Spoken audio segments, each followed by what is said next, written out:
दले पांड्यान एबे प्रो पांड्यान आउ एंटी पांड्यान ए दीटा गोष्ठी रे डिवाइड होती कहार परवा नहीं नवीन बाबू कोठी अच्छंती न अच्छंती बा नवीन बाबू कौन चाहूचंती न चाहूचंती जदि नवीन बाबूंकर नेतृत्व एभली बलिष्ठ थिला ए क्षमता जीवार 6-8 मास 10 मास सही नहीं एमाने जेभली भाव रे कामड़ा कामड़ी लागी रक्ताक्त होउचंती एबे बिजू जनता दलर ई जो ड्रामा चली ये ड्रामा को लेकिन गणमाध्यम रे मूल खाद्य एठू आस जाउची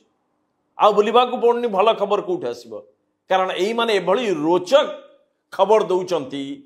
आ यहाँ ही जनाऊँची जे नवीन बाबू केड़े दुर्बल नेतृत्व थिले तांको कथा केही मानिबा को नाराज किए कहलानी नवीन कर दोष किए कहूँ पांड्यान कर दोष तांको घर आगरे 6 मास हैनी सेतबेले जो केही पार्टी फिटौ नथिले एभली नेता थिले सर्वमान्य थिले केवल क्षमता और पुलिस थिला।